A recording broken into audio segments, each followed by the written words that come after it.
প্রেত কথা। এখানে গল্প নয়, ঘটনা শোনানো হয়।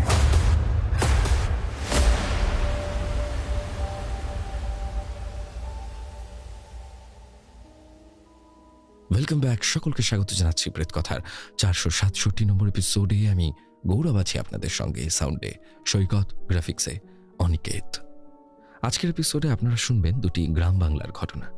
এই ধরনের ঘটনা যখন আসে প্রেত কথায়, তখন আমি খুব উৎসুক হয়ে পড়ি। তার কারণ প্রথম প্রেত কথায় এই ধরনের ঘটনা খুব বেশি পরিমাণে আসতো এবং এখনও আসে, কিন্তু এখন আমাদের ঘটনার বহুলতা অনেক বেশি। বিভিন্ন রকমের ঘটনা আমরা আপনাদেরকে শোনাতে চেষ্টা করি।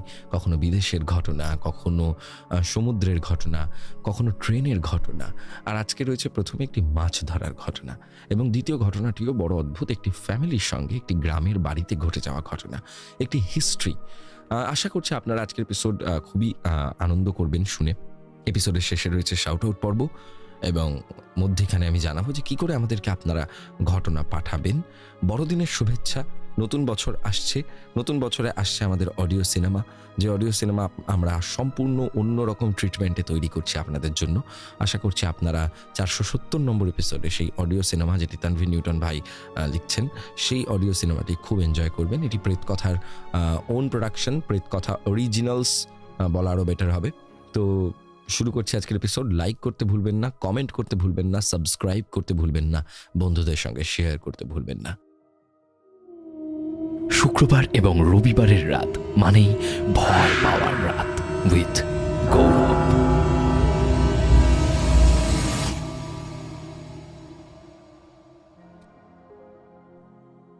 ঘটনা পাঠিয়েছেন অভিমণ্ডল। যেভাবে লিখে পাঠিয়েছেন ঠিক সেভাবেই পড়ে শোনাচ্ছি। হাই গৌরবদা, আশা করি তুমি ভালোই আছো। তোমার এবং প্রেত কথা পরিবারের সকলের সুস্থতা কামনা করি। গৌরবদা, তোমাকে অসংখ্য ধন্যবাদ আমার পাঠানো প্রথম ঘটনাটি তোমার প্রেত কথা চ্যানেলে পড়ে শোনানোর জন্য। তোমার গলায় আমার পাঠানো ঘটনাটি শুনে অনেক আনন্দিত হই। তাই আরও ঘটনা কালেক্ট করার লোভ সামলাতে না পেরে আমি, আমার বোন এবং আমাদের আদরের বিড়াল, এই তিনজনে মিলে আমার দাদুর কাছে যাই ঘটনা শুনতে। দাদু তখন হুকোয় তামাক সাজছিল। দাদু আমাদের দেখে একটু অবাক হয়ে বলল, কিরে, হঠাৎ নাপিতের বাক্স ছেড়ে আমার কাছে এসে বসলি যে তোরা? আজ হঠাৎ কি মনে করে? আমার দাদু মোবাইল চালানো একদমই পছন্দ করে না, তাই ব্যঙ্গ করে মোবাইলকে নাপিতের বাক্স বলে। দাদুর বয়স হয়েছে অনেক, তাই দাদু কানে একটু কম শুনতে পায়। তাই একটু জোরেই বললাম, দাদু, তোমার কাছ থেকে আজ একটা ভূতের গল্প শুনতে এসেছি। দাদু বলল, তা কোন ভূতের গল্প শুনবি? আমি বললাম, দাদু, আমি খেয়াল করেছি যে আমাদের বাড়ির সীমানা দিয়ে প্রায় প্রতি বছরই দু একটা সরিষা গাছ জন্মাতে দেখা যায়। এই ব্যাপারটা ঠাকুমা বেঁচে থাকতে ঠাকুমাকে একবার জিজ্ঞাসা করেছিলাম। উনি বলেছিলেন একটা ওঝা নাকি সরিষায় মন্ত্র পড়ে সেই সরিষা আমাদের বাড়ির সীমানার চারপাশে ছড়িয়ে দিয়েছিলেন, যাতে কোনো অশুভ শক্তি আমাদের সীমানার ভিতরে প্রবেশ করতে না পারে। তারই গাছ নাকি এখনো দু একটা জন্মায়। কিন্তু দাদু, সরিষা পড়া ছেটানো হয়েছিল কেন, সেটাই শুনবো আজকে তোমার কাছ থেকে। দাদু হুকোয় গুড়গুড় করে লম্বা একটা টান দিয়ে বলতে শুরু করলো।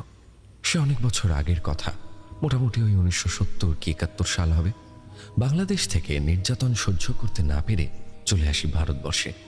সেই সময় আরো অনেক বাঙালরাই বাংলাদেশ থেকে ভারতবর্ষে চলে আসে।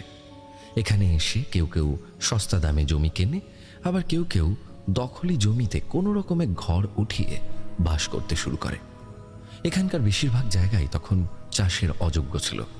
বেশিরভাগ জায়গায় তখন বাঁশবাগান, কাশবন আর আগাছায় ভর্তি। সাপ আর শিয়ালের উপদ্রব তো ছিলই।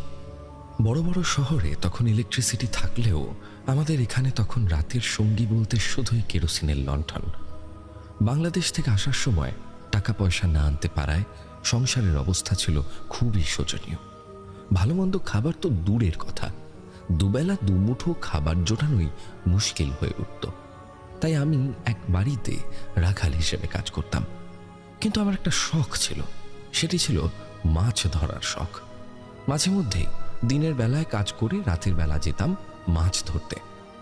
এখানে বলে রাখা ভালো, যারা বড়শি দিয়ে বড় ধরনের মাছ ধরেছে কখনো, তারা এটা অবশ্যই শুনেছে যে বোয়াল মাছ বা এই জাতীয় বড় মাছ ভোর রাতের দিকেই বেশি ধরা হয়।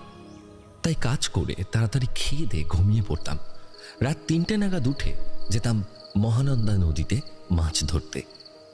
আমি বাদেও আরো 3 জন আমার মাছ ধরার সঙ্গে ছিল। কিন্তু মুশকিল হলো এই যে মাছ ধরতে না পারায় বেশিরভাগ দিনই খালি হাতে বাড়ি ফিরতে হতো। সেটি ভালো লাগতো না মোটেও। একদিন একজনের মুখে আমি মাছ ধরার একটা টোটকা শুনি। যে কোনো মৃতদেহকে যখন পোড়ানো হয় তখন ডোমেরা বাঁশ বা কাঠের টুকরো দিয়ে খুঁচিয়ে খুঁচিয়ে লাশটাকে ভালো করে পুড়তে সাহায্য করে। যেই বাঁশ দিয়ে এই কাজটি করা হয় সেই বাঁশের আগার দিকের পোড়া অংশ থেকে ছাইয়ের টুকরো আনতে হবে এবং সেটিকে লাল রঙের শালু কাপড়ের ভিতরে রেখে ছোট্ট পুটলি করে বড়শির গোড়ায় বেঁধে দিতে হবে। তাহলে নাকি মাছ ধরবেই ধরবে। যেই শোনা সেই কাজ। সেদিন রাতে আমি একটু আগে উঠি, হাতে লণ্ঠন নিয়ে শ্মশানে যাই যেখানে সেই ধরনের বাঁশের খোঁজ পাওয়া যায়। পেয়েও যাই। সেখান থেকে ছাই সংগ্রহ করে বাড়িতে এসে শুনি ওরা নাকি আমাকে ডাকতে এসেছিল, কিন্তু আমি না থাকায় ওরা চলে গিয়েছে।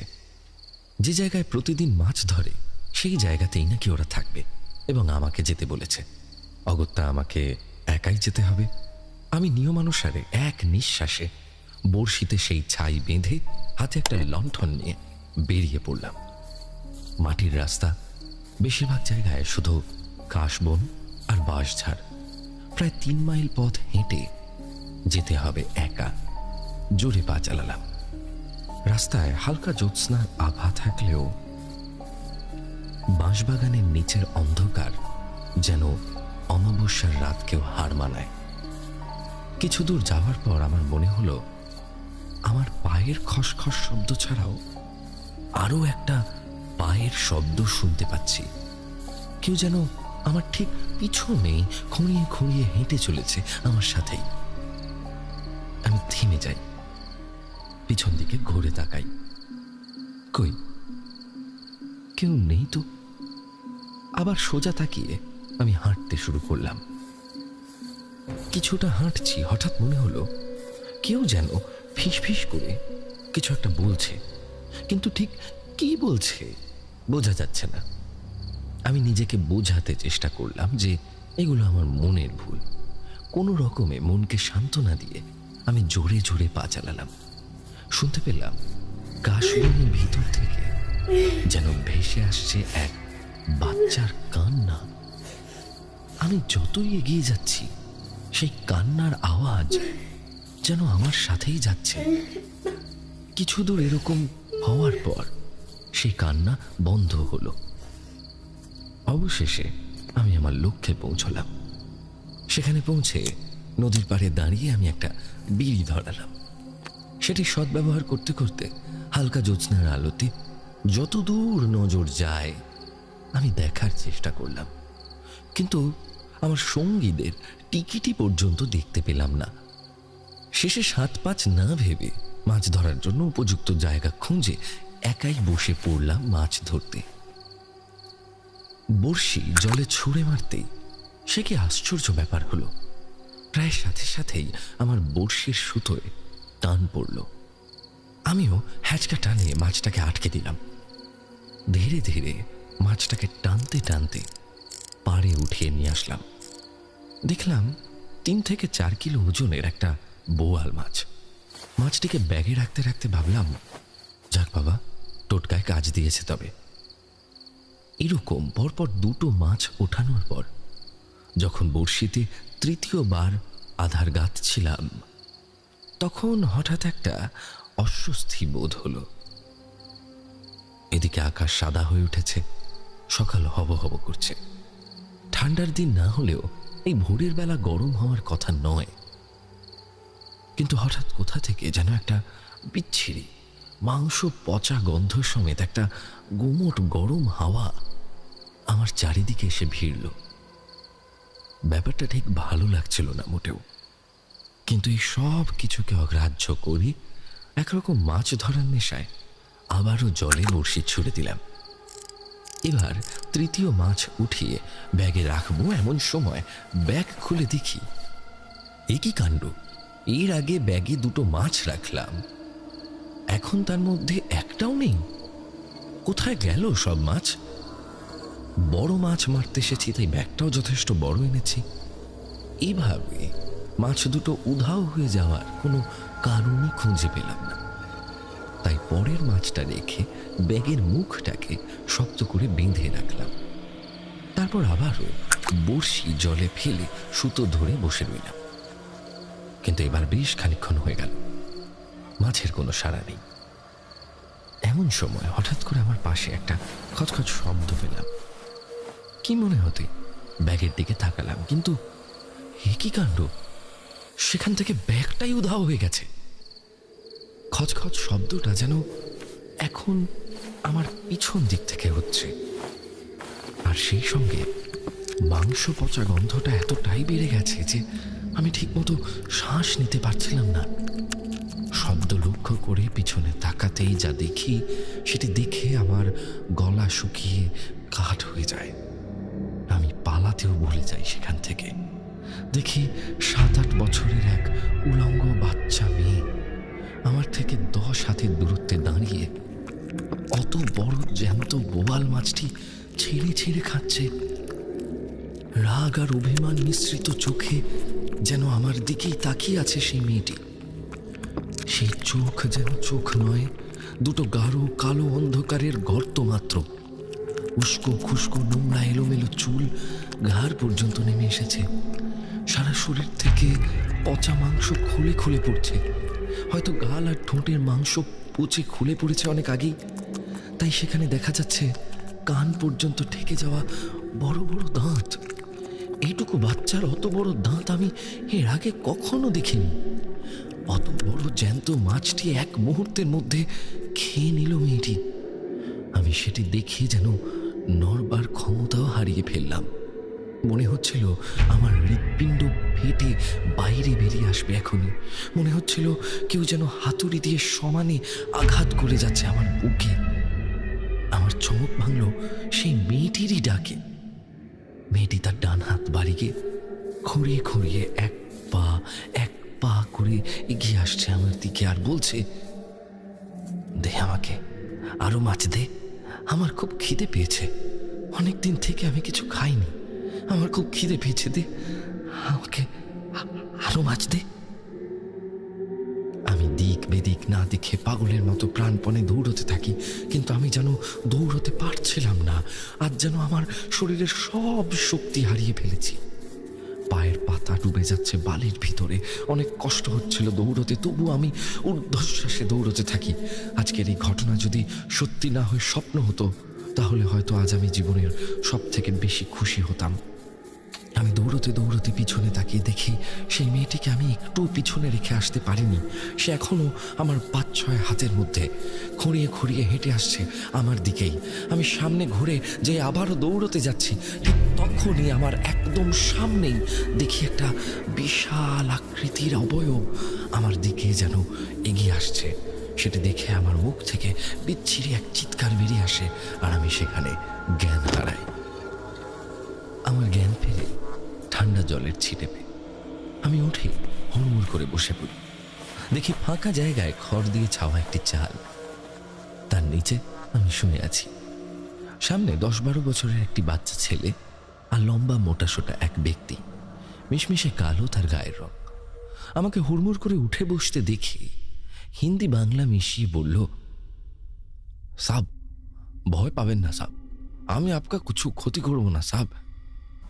বলতে বলতে একটা অ্যালুমিনিয়ামের মগ এগিয়ে দিয়ে বলল, এতে পানি আছে সাব, খেলেন ভালো লাগবে। আমার তখন তৃষ্ণায় বুক ফেটে যাচ্ছিল।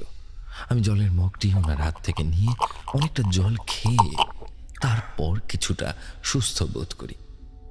উনি বলল, আমি জেলে আছি সাব, এখানেই থাকি, মাছ টাছ ধরি, তারপর সকালে বাজারে নিয়ে গিয়ে বিক্রি করি। আজ ভোরের বেলা হঠাৎ দেখি কোনো আদমি দৌড়কে आ रहा है हमारी तरफ। আমি এগিয়ে গেলাম দেখার জন্য কি হয়েছে। সাব আপ আমার সামনে এসে চিৎকার করে বেহুশ হয়ে গেলেন। সাব আপ কি কিছু দেখেছিলেন নাকি?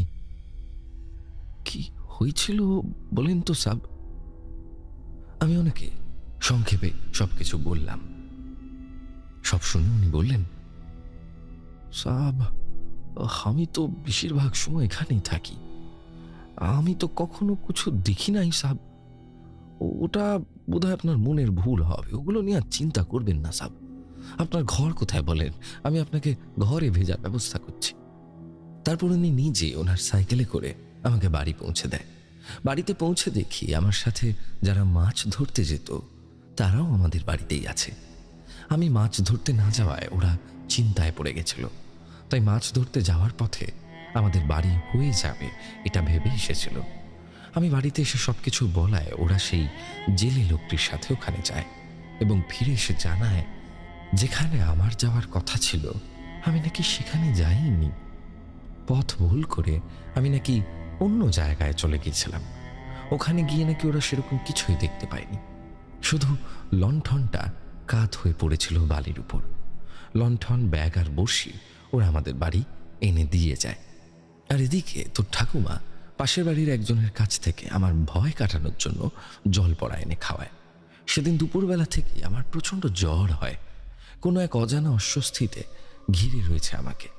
গায়ে জ্বর, সারাদিন একটু চোখ বুঝতে পারিনি। রাতের দিকে একটু জ্বর কম হওয়ায় চোখ বুজে ঘুমানোর চেষ্টা করছিলাম। কতক্ষণ ঘুমিয়েছি ঠিক বলতে পারি না। হঠাৎ কেন যেন পায়ে একটা অসহ্য যন্ত্রণা অনুভব করি, আর সঙ্গে সঙ্গে চোখ মিলে পায়ের দিকে তাকাতেই দেখি সেই মেয়েটা আমার ঘরের ভিতর ঢুকে গিয়েছে। কখন যেন আমার সম্পূর্ণ পায়ের পাতা তার মুখের ভিতর ঢুকিয়ে যেন চিবোচ্ছে। আমি ভয়ে এবং প্রচণ্ড যন্ত্রণায় চিৎকার করে উঠি। আমার চিৎকারে তো ঠাকুমা উঠে পড়ে। ততক্ষণে মেয়েটি আমার পা ছেড়ে কোথায় যেন মিলিয়ে গেছে। তো ঠাকুমা লণ্ঠনের আলো বাড়িয়ে খোঁজাখুঁজি শুরু করে, কিন্তু কিছুই দেখতে পায় না। আশ্চর্য ব্যাপার যে আমার পায়ের ব্যথা বা ক্ষতচিহ্ন সবকিছু নিমেষে হাওয়া হয়ে গেছে। এদিকে আমার চিৎকারে পাশের বাড়ির দু একজন লোকও চলে এসেছিল। সেদিন সারা রাত তোর ঠাকুমা আর পাশের বাড়ির দুজন লোক আমার সাথে জেগে বসেছিল। সেদিন সারা রাত মেয়েটি আমাকে ঘুমোতে দেয়নি। বেশ কিছুটা দূরে দাঁড়িয়ে খড়িয়ে খড়িয়ে এদিক ওদিক হাঁটাহাঁটি করছিল, আর আমার দিকে হিংস্র চোখে তাকিয়েছিল। আর আশ্চর্য ব্যাপার এই যে ওই মেয়েটিকে শুধু আমি দেখতে পাচ্ছিলাম। আঙুল দিয়ে দেখিয়ে দিলেও বাকি অন্যান্য কেউ সেই মেয়েটিকে দেখতে পাচ্ছিল না। এভাবেই জেগে জেগে অতি কষ্টে রাত পোহায়। সকালে একজনকে পাঠানো হয় ওঝা ডাকতে। ওঝা এসে যা বলে তা হলো এটি নাকি এক ধরনের পিশাচ। ও নাকি একা আসেনি, ওকে নাকি এরকম ইচ্ছাকৃতভাবে ডেকে আনা হয়েছে। তারপর উনি সব ঘটনা শুনতে চায়। সব শুনে উনি বলেন বাড়িতে যজ্ঞ করতে হবে, আর সেই শ্মশান থেকে আনা ছাইটাকে পুড়িয়ে ফেলতে হবে সেই যজ্ঞের আগুনে। সেই ছাই আনা হয়েছে বলেই নাকি সেই পিশাচটি আমার উপর ক্ষিপ্ত হয়ে গিয়েছিল। তারপর ওনার কথা মতো যজ্ঞ করা হলো। যজ্ঞের আগুনে সেই বড়শি সমেত শালু কাপড়, তার ভিতরের ছাই সবকিছু পুড়িয়ে ফেলা হলো। তখন ওই ওঝা বাড়ি শুদ্ধ করে সেই সঙ্গে সরিষা পড়া ছড়িয়ে সামনের দিকে দিয়ে চলে যায়, যাতে কোনো পিশাচ বা অশুভ শক্তি আমাদের সীমানায় প্রবেশ করতে না পারে। সেই সরিষার গাছই মাঝে মাঝে জন্মাতে দেখতে পাস তোরা। এই ছিল আমার দাদুর মুখ থেকে শোনা ঘটনা। যদি ঘটনাটি ভালো লাগে তবে অবশ্যই পড়ে শুনিও প্রেত কথায়, অনেক খুশি হব। আমি কামনা করি আরো অনেক বড় হয়ে উঠুক আমাদের সকলের এই প্রেত কথা চ্যানেল। সাথে প্রেত কথা পরিবারের সকলের জন্য শুভ কামনা রইল। শুক্রবার এবং রবিবারের রাত মানেই ভয় পাওয়ার রাত উইথ গৌরব।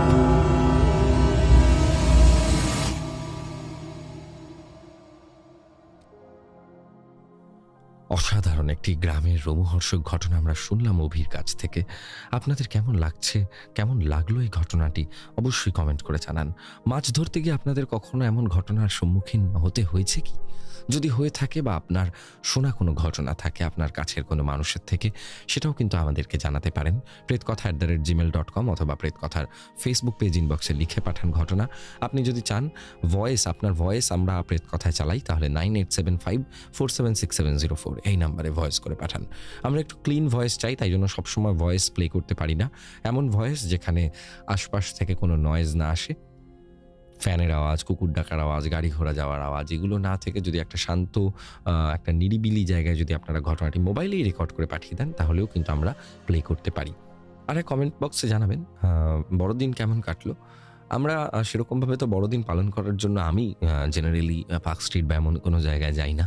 আমি বাড়িতেই থাকি, বাড়ির লোকদের সঙ্গেই সময় কাটাই এবং এবছরও তাই হয়েছিল। এই বছর আবার বড়দিনের দিন আমার বাড়ির সামনে এত ভিড় হয়ে গিয়েছিল পাটুলিতে, যেখানে বাড়ির থেকে বেরোতে পারছিলাম না। আমি গাড়ি নিয়ে বেরিয়েছিলাম একটা ইনভিটেশনে যাওয়ার জন্য, সেখানে আমার বাড়ির সামনে থেকে বেরোতেই আমার প্রায় 15-20 মিনিট লেগে গেছে গাড়ি নিয়ে, কারণ এত গাড়ি পার্কিং আর এত বাইক পার্কিং। মানে পাটুলি এখন হয়ে গেছে সেকেন্ড পার্ক স্ট্রিট, এবং পার্ক স্ট্রিট মানেই বড়দিনে কিন্তু আমাদের কাছে একটা ইমোশন। এবং বাড়ির একদম পাশে যখন এমন একটা অনুভূতি ফিল করি, ভালো লাগে। হ্যাঁ, একটু অসুবিধে হয়, কারণ সেরকমভাবে মেনটেনেন্স থাকে না গলির ভেতর, যে যার মতন পারে গাড়ি রেখে দেয়, বাইক রেখে দেয়, কিন্তু ওভারঅল আমাদের পাটুলি কিন্তু সেকেন্ড পার্ক স্ট্রিট হয়ে গেছে। তো এই সময়টাতে, এই নতুন বছরের সময় বা এই টাইমটাতে আপনারা কেউ যদি পাটুলিতে আসেন এবং আপনার সঙ্গে আমার দেখা হয়ে যায়, তাহলে কিন্তু অবশ্যই আমরা গল্প করব, ছবি তুলব এবং সঙ্গে এক কাপ চাও হতে পারে। চলে যাচ্ছি আজকের আমাদের পরবর্তী ঘটনায়। শুক্রবার এবং রবিবারের রাত মানেই ভয় পাওয়ার রাত উইথ গৌরব।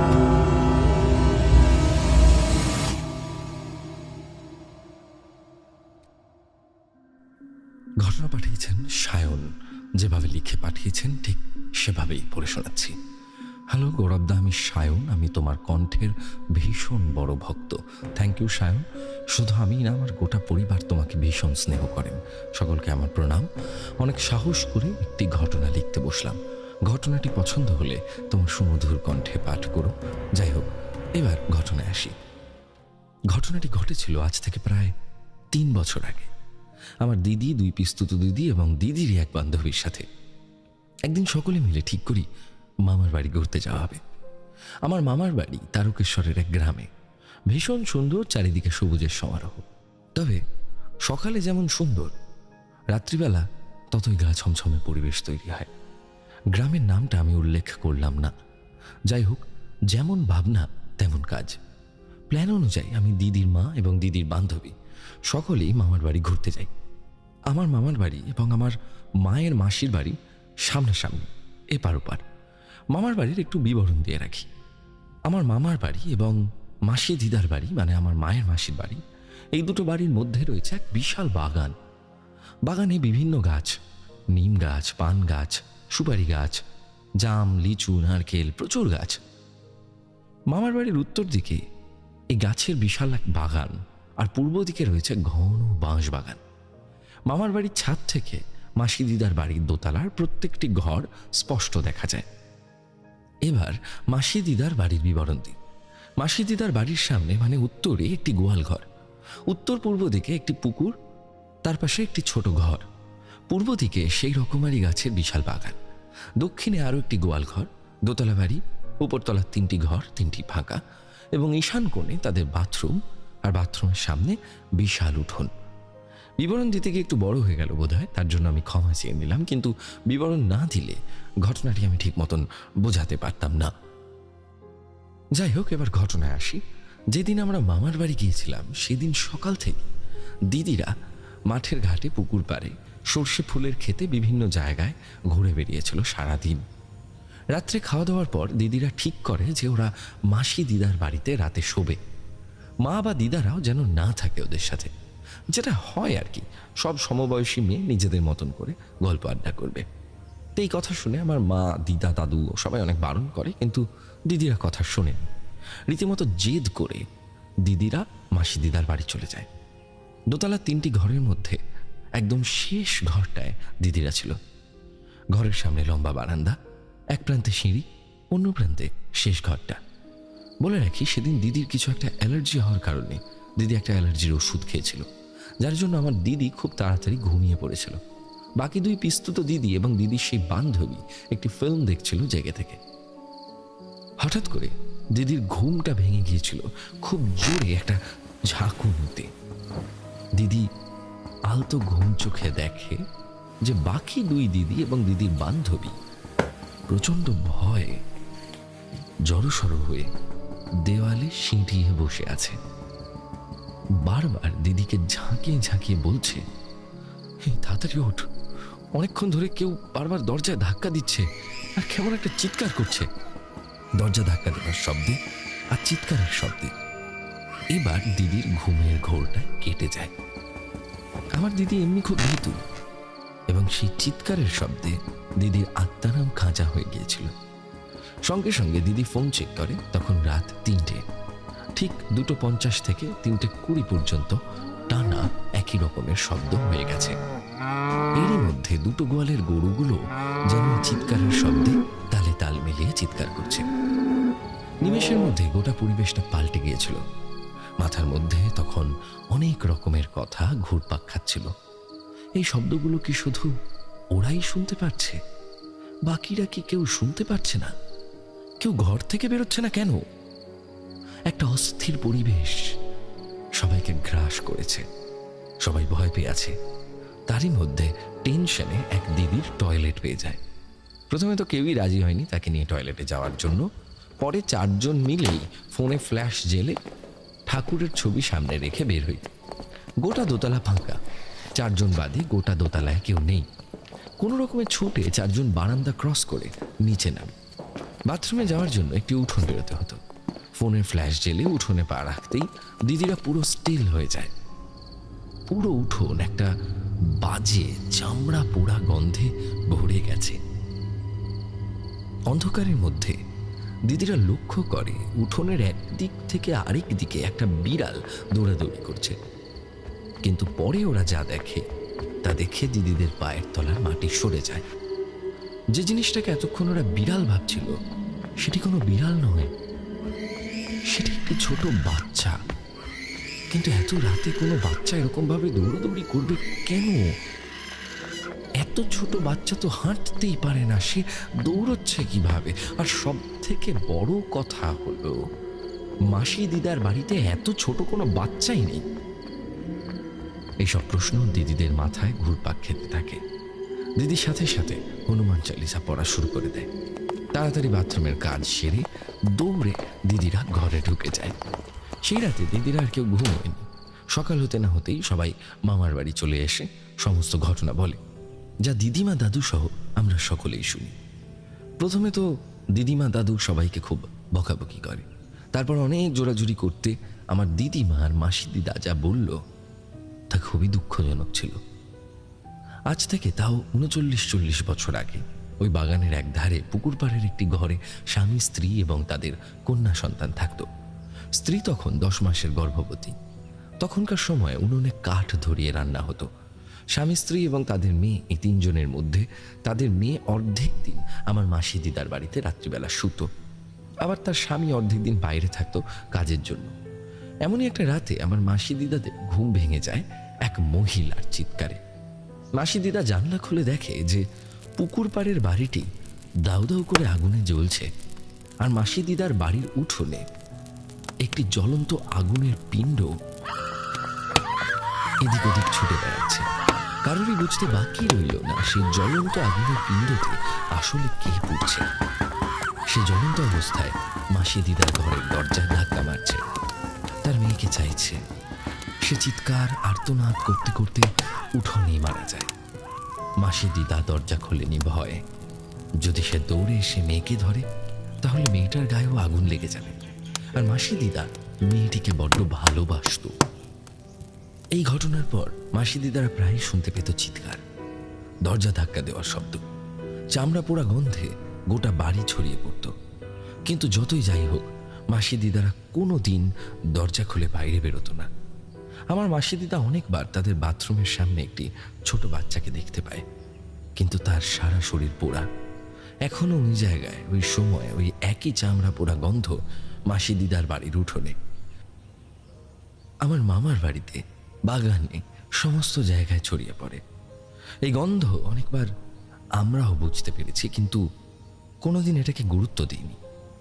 আমার মাসি দিদার বিশ্বাস তাদের মুক্তি হয়নি, তারা এখনো জ্বালা যন্ত্রণায় ছটফট করে। এবং সেই যে বাচ্চাটিকে আমরা দেখেছি, সে হলো সে অন্তঃসত্ত্বা মহিলার পেটের সন্তান, এটা মনে করা হয়। সেদিন মাসি দিদা তার মেয়েকে ফিরিয়ে দেয়নি, তাই হয়তো আজও সে তার মেয়েকে চাওয়ার জন্য দরজায় ধাক্কা দেয়। বর্তমানে আমার দিদি একটি প্রাইভেট কোম্পানিতে চাকরি করে, সময়ের অভাবে মামার বাড়ি যেতে পারে না, আর গেলেও এই ঘটনার পর থেকে আর দিদি সেখানে রাত কাটায় না। তো গৌরবদাই ছিল ঘটনা ভালো লাগলে আমাদের প্রেত কথা পরিবারের সকলকে তোমার কণ্ঠে পড়ে শুনিও। ঘটনাটি সিলেক্ট হলে উৎসাহ পাবো। আরও এমন অনেক ঘটনা আছে, পরে পাঠাবো। বানান ভুল ত্রুটি হলে ক্ষমা করো, নিজের মতন করে গুছিয়ে বলো। তুমি এবং আমাদের দিদি ভাই দুজনেই ভালো থেকো, সুস্থ থেকো। প্রেত কথা পরিবারের সকল সদস্য যেন সুস্থ থাকে, এই কামনা করি। ইতি সায়ন। শুক্রবার এবং রবিবারের রাত মানেই ভয় পাওয়ার রাত উইথ গৌরব।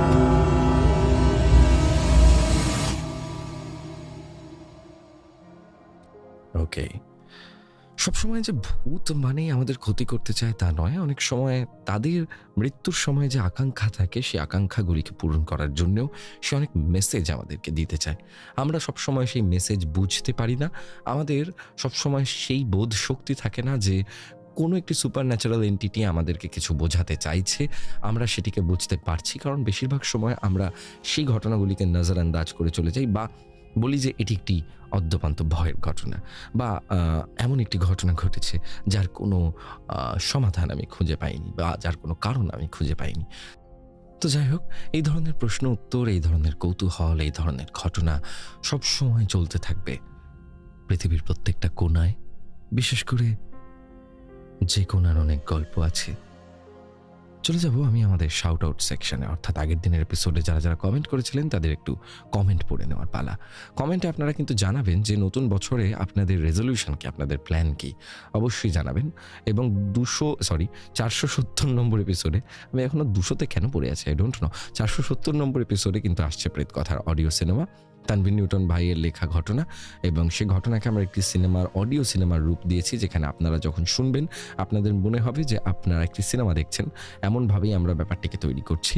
তো আশা করছি আপনারা খুব এক্সাইটেড থাকবেন, এবং আমি নিজেও প্রচণ্ড এক্সাইটেড এই এপিসোডটির জন্য। এটি আমাদের one of the special episode হতে চলেছে। এর পরবর্তীকালে আরও এমন এপিসোড আমরা আপনাদেরকে দিতে থাকবো, যদি আমাদের এই অডিও সিনেমাটি আপনারা পছন্দ করেন। চলে যাচ্ছি শাউট আউট সেকশনে। অনেক কমেন্ট এসছে আগের এপিসোডে, তার মধ্যে সবার প্রথমে যিনি ঘটনা পাঠিয়েছিলেন তাহমিনা নিশি কমেন্ট করেছিলেন, লিখছেন যে আন্তরিক ধন্যবাদ প্রিয় গৌরব, তোমার কণ্ঠে আমার জীবনে ঘটে যাওয়া সত্য ঘটনাটি জীবন্ত হয়ে উঠল। প্রিয়াঙ্কা, রুবিনা এবং ঋদ্ধিকে নিরন্তর শুভেচ্ছা এবং শুভকামনা। প্রেতকথা অনন্তকাল চলুক। Thank you. তুমি এভাবেই আমাদেরকে আরও ঘটনা পাঠাতে থাকো, আমার ভালোবাসা নিও, এবং খুব তাড়াতাড়ি দেখা করার ইচ্ছে রইল। দেখা হবে নিশ্চয়ই, দেখা হলে প্রচুর গল্প হবে, প্রচুর আনন্দ হবে তামিনা। আমি চলে যাচ্ছি আমাদের পরবর্তী কমেন্টে। যেমন লিখছেন ঐশ্বর্য, লিখেছেন যে ভালোবাসা কি, আজ বিগত 3 বছর ধরে প্রেত কথা শোনার পরও ভালো লাগে। ইনফ্যাক্ট যত দিন যাচ্ছে আরও ভালো লাগছে। থ্যাংকস আ লট ঐশ্বর্য। আমরা সব সময় চেষ্টা করি যাতে আমাদের এপিসোডগুলো প্রত্যেক দিন আগের দিনের থেকে বেটার হয়, এই চেষ্টা আমাদের সবসময় থাকে। এবং আপনারা বা তোমরা সবসময় যেভাবে সাপোর্ট করে যাও, সবসময় যে কমেন্ট করো, সবসময় বলো যে কেমন লাগছে, ভালো খারাপ সব মিলিয়েই বলো, আমার খুব ভালো লাগে সেই সময়টায়। আমি চলে যাচ্ছি পরবর্তী কিছু কমেন্ট পড়তে। তসলিমা লিজা 79 লিখছেন, থাম্বনেইল আর সাউন্ড অসাধারণ হয়েছে এপিসোডে, মানে আগের এপিসোডের কথা বলছেন। আর ঘটনাটা জাস্ট ওয়াও বলতেই হচ্ছে, মনে হয়নি কোনো ঘটনা শুনছি, লাগছিল সবটা জীবন্ত, একদম চোখের সামনে যেন ঘটছে সব। অনেক ধন্যবাদ তাহমিনা নিশা আপু, আর অবশ্যই গৌরব দা তোমাকে, সাথে প্রিয়াঙ্কা দিকে আর রুবিনা এবং ঋদ্ধিকে।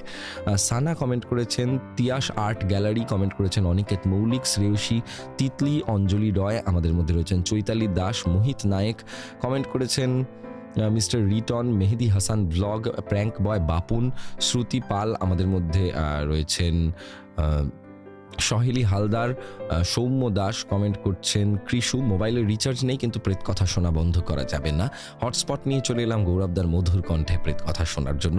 এখানে গল্প নয়, ঘটনা শোনানো হয়। থ্যাংকস এ লট। এই যে তোমাদের ভালোবাসা, এই যে তোমাদের আবেগ প্রেত কথাকে নিয়ে, এই আবেগের জন্যই কিন্তু আমরা এগিয়ে চলেছি আরও সামনের দিকে। আমাদের মধ্যে রয়েছেন মালতী দাস কমেন্ট করেছেন, তরুণ কুমার বসাক, দারুণ লাগলো দাদা ঘটনাটা, খুব ভালো লাগলো, লাভ ফ্রম কুচবিহার, এখানে গল্প নয় ঘটনা শোনানো হয়। থ্যাংকস লট তরুণ। আমাদের মধ্যে রয়েছেন চক্রপাণি মণ্ডল, লিখছেন প্রণাম নেবেন গৌরববাবু, বড়দিনের এবং ইংরেজি নতুন বছরের শুভেচ্ছা রইল, ঈশ্বর আপনাদের মঙ্গল করুন। আপনাকেও অনেক অনেক শুভেচ্ছা বড়দিনের এবং নতুন বছর, আশা করছি অনেক ভালো কাটবে আপনাদের। আমাদের মধ্যে কমেন্ট করেছেন মৌসুমী দাস, এর আগেও একটি ভয়ঙ্কর ঘটনা শুনেছি বিড়াল নিয়ে, আশা করছি আজকের ঘটনাটাও দারুণ হবে, এই শীতে আমাদের হাড় হিম করে দেবে। গৌরবদা আশা করছি তুমি অনেক ভালো আছো, আর advanced merry Christmas, love from Howrah Sankrail. আমাদের মধ্যে রয়েছেন সুদীপ্তা বসু, এখন বাজে রাত 11:47, আমি নোটস লিখতে লিখতে গল্পটি শুনছি, কানে হেডফোন গুঁজে, আর সবাই ঘুমিয়ে পড়েছে, শুধু আমি একা জেগে আছি। কিন্তু ভাববার বিষয় হলো এখন ঠিক আমার পায়ের উপর আমাদের বাড়ির বিড়ালটা ঘুমোচ্ছে, আর ওর গায়ের রংটা হলো কালো, একটা আলাদাই অনুভূতি। না না, কোনো অসুবিধা নেই, তোমার যে বিড়াল ও তো তোমার বাচ্চা, ও সবসময় তোমাকে এরকম নেগেটিভ এনার্জির থেকে বাঁচাবে। বিড়াল সবসময় নেগেটিভ এনার্জির থেকে আমাদেরকে বাঁচায়, তাই জন্য আমাদেরকে বলে ক্যাটস আই পড়তে, যাতে নজর দোষ থেকে আমরা বাঁচতে পারি। বিড়াল কিন্তু প্রচণ্ড রকমভাবে তোমার বাড়ির উপর যদি কারোর নজর থাকে, খারাপ নজর থাকে, তা কিন্তু বিড়াল একদমই তোমার বাড়ির উপর পড়তে দেয় না। আমার নিজের বাড়িতেও বিড়াল রয়েছে আমি জানি, তবে আমার বিড়ালটি খুবই মিষ্টি এবং ও সবসময় দুষ্টুমি করে, ও এত দুষ্টুমি করে যে ওকে দেখে কখনো কোনো রকম ভৌতিক কিছু আমার মনেই হয়নি। আজকের এপিসোড কেমন লাগলো আপনারা অবশ্যই কমেন্ট করে জানাবেন, এবং শেষ করছি আজকের এপিসোড।